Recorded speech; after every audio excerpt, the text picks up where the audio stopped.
pessoal, sejam todos bem-vindos ao TBcast Entre Humanos, o podcast onde falamos sobre o que mais importa, as pessoas. Aqui, nós acreditamos que cada história é única e cada pessoa importa. Antes da gente começar, não se esquece, curte, comenta, compartilha e liga o sininho para não perder nenhum dos nossos vídeos.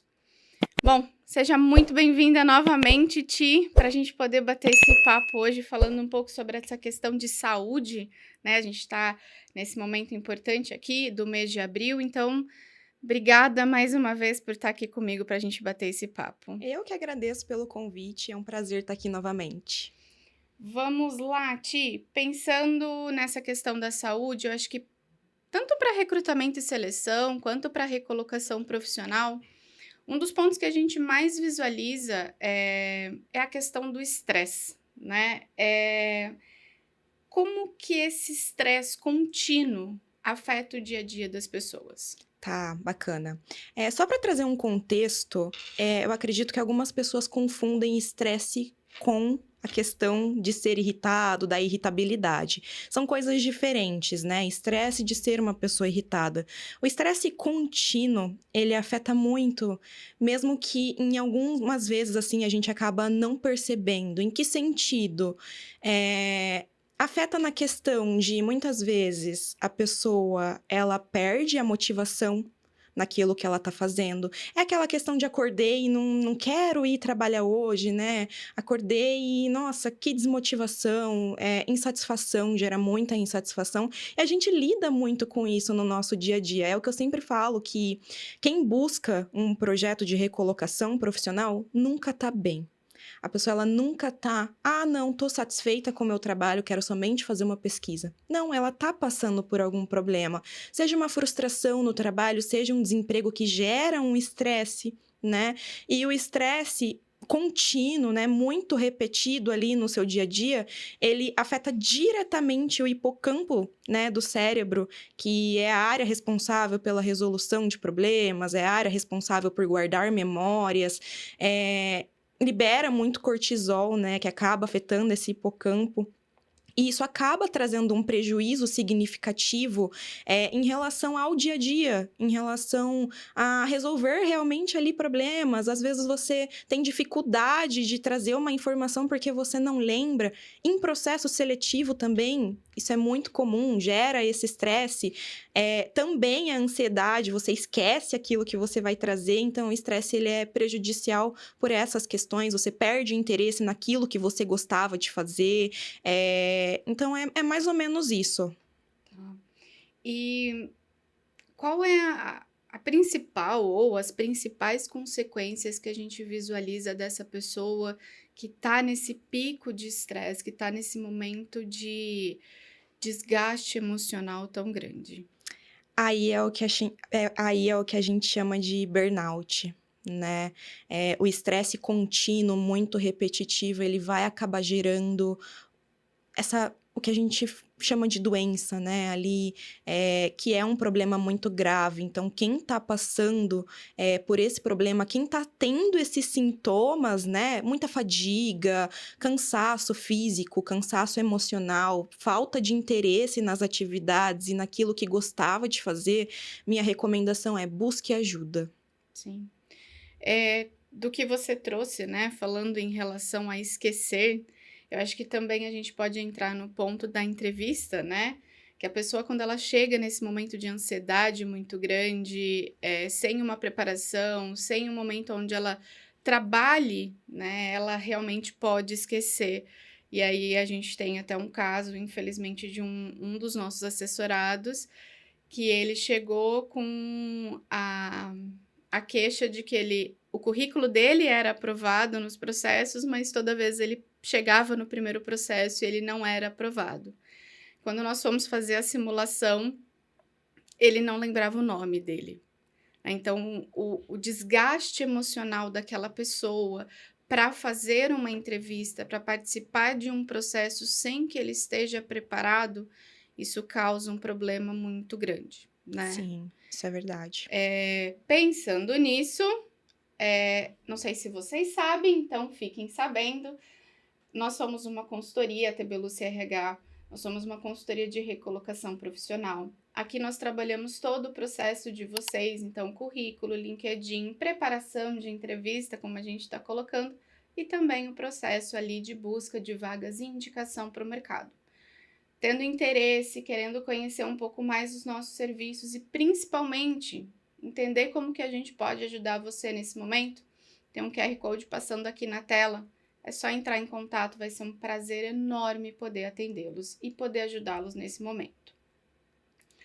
A gente falou um pouquinho de ansiedade, a gente falou um pouquinho desse momento de estresse, desgaste, burnout, mas o que que isso afeta na recolocação profissional?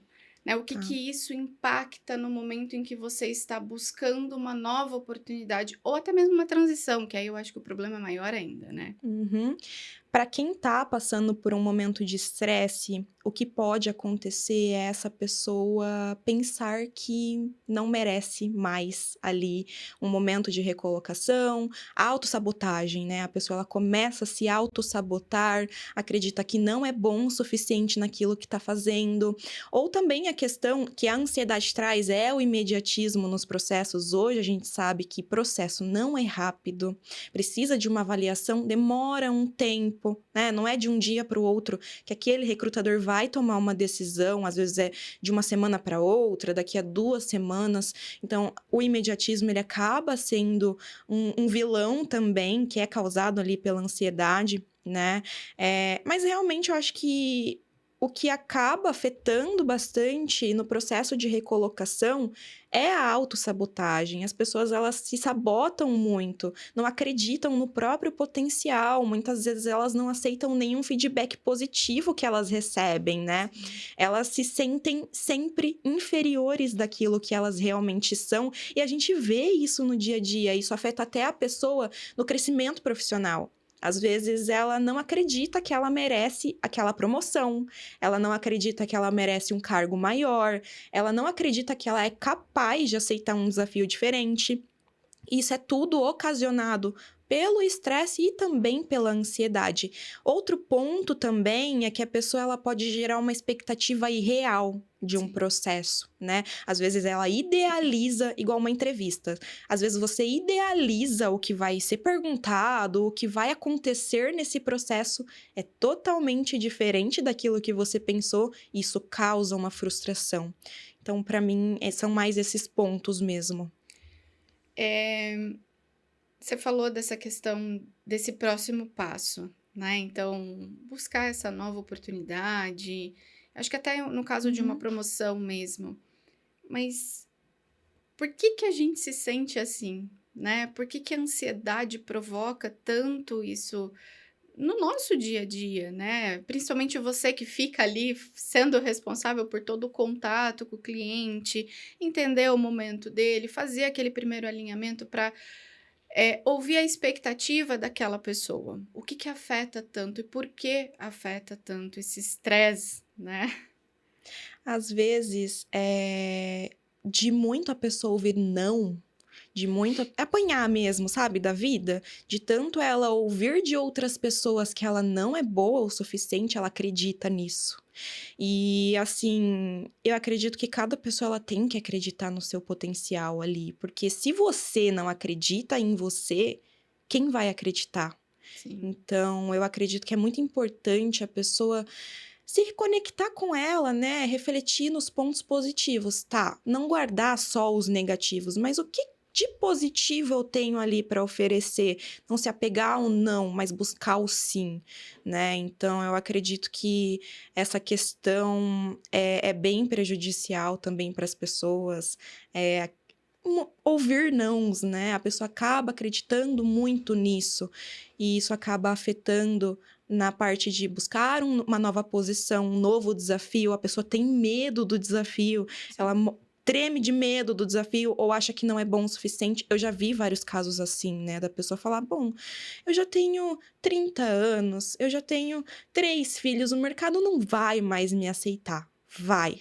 Tem espaço para todo mundo. Só que se enquanto a pessoa ficar se dizendo não e não ir atrás, aí, né, é uma questão bem mais difícil.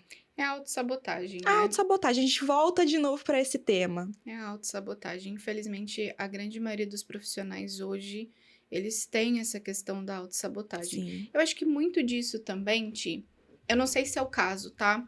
Mas a pessoa que ela tem essa dificuldade em entender que um feedback construtivo, ele é um Sim. feedback onde você vai pontuar coisas que não estão boas, mas não é para a pessoa se apegar ou, nossa, ela está me criticando, ela está impondo. Não, eu estou te dizendo no que você pode melhorar, porque eu enxergo o potencial, né? Eu acho que as pessoas elas não conseguem visualizar um feedback desse modo. E concordo com você, elas levam sempre para esse lado do não, do eu não Sim. posso, eu não consigo, não vai dar certo.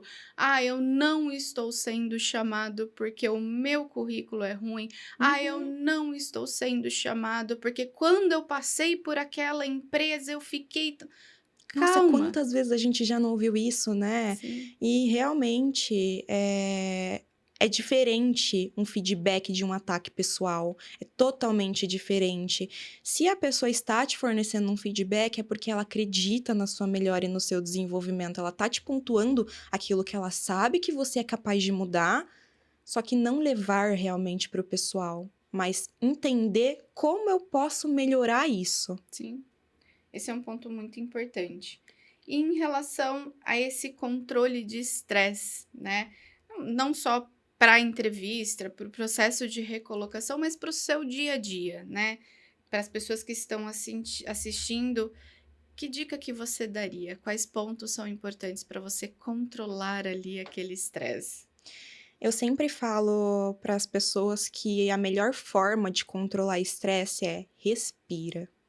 Respira fundo, respira, inspira. Quando você respira, você manda a oxigenação para o seu cérebro, ele pensa melhor, né? Água, se hidrata, bebe uma água, isso ajuda a controlar o estresse também.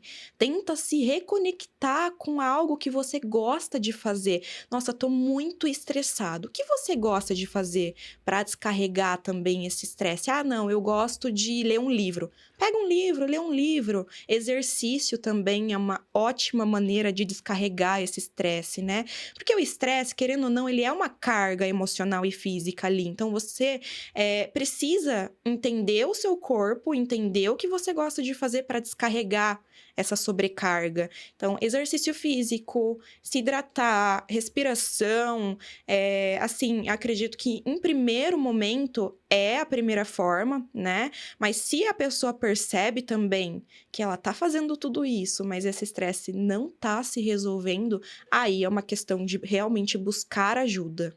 Sim. O grande problema das pessoas é achar que psicólogo só trata de louco e psiquiatra também. As pessoas elas têm que entender que é um médico. Ele está Sim, cuidando de uma coisa que as pessoas não enxergam, digamos assim, né? Que é o sentimento, que é sim. o que passa dentro de você. Não é algo físico, né? É emocional e que interfere 100% no físico. Então, eu tenho certeza que todo mundo, no momento que estava muito nervoso, muito ansioso, muito estressado, sente dor, né, nessa parte, por conta da tensão, Sim, bruxismo, bruxismo, sem dúvida nenhuma. Então, tem várias coisas que a gente consegue visualizar. Para a mulher, queda de cabelo. queda de Então, tem cabelo, várias verdade. coisas que a gente percebe fisicamente que são afetadas pelo emocional. Sim, e a questão também é a pessoa achar que ela tem que resolver tudo sozinha. Não Exato. precisa. Assim, buscar ajuda não é um sinal de fragilidade, é um sinal de força, é o Força. contrário, né? Você tá mostrando que eu entendo que eu tenho um problema, eu entendo que eu não consigo sozinha, eu preciso de ajuda. Sim. Então, é um sinal de força ali, porque eu entendo que é muito difícil você buscar ajuda sozinho. Então, quando você vai atrás disso, para mim, isso é mágico, né? É impressionante a pessoa conseguir ir atrás dessa ajuda sozinho. Sim. É a mesma coisa que a gente fala da recolocação. Muitas vezes a pessoa espera só até o último Uhum. respirar dela que ela já não está suportando mais. E as pessoas que procuram o processo de recolocação, que elas procuram ajuda de pessoas que são especialistas no assunto, que estão dispostas a ajudá-la, a ensiná-la, né, a cuidar Uhum. da sua carreira, ela é muito corajosa, É porque você humildade abre a também. vida. Sim, sim, você Uhum. abre a sua vida, né? O seu trabalho ele está ligado a quem você é como pessoa, né? E isso interfere muito para gente. Eu acho que Sim. isso mostra também uma força muito grande, né? Sim, e também as pessoas pensam que elas precisam separar literalmente a vida pessoal da profissional. Só que isso é praticamente impossível, né? Ter essa separação assim de vida pessoal e profissional. A inteligência emocional também não é isso num Sim, todo, é você saber lidar com a emoção, saber lidar com a frustração, como o seu corpo responde a tudo isso, né? Então, também esse ponto eu acho bem interessante. legal. Tem alguma mensagem final que você gostaria de deixar para o pessoal que está assistindo? Sim. Se você está sentindo que você está passando por um problema em que você não consegue resolver, busque ajuda. Isso não é fragilidade, como a gente acabou dizendo aqui. E se você está insatisfeito com o seu trabalho, a gente está aqui para te ajudar também. Entre em contato com a gente. Gente, então é isso. Obrigada por vocês terem ficado até aqui. Não esquece, curte, comenta, compartilha, liga o sininho para não perder nenhuma notificação. Novos profissionais, novas ideias de temas, deixem aqui no comentário. Vai ser um prazer ter a pessoa aqui para eu poder bater esse papo com ela. Voltamos ao assunto. Se vocês precisarem de ajuda para recolocação, transição profissional, vai ser um prazer poder atendê-los. Só entrar em contato com a TB Lucy, a gente vai bater um papo bem legal. Obrigada, gente. Até mais.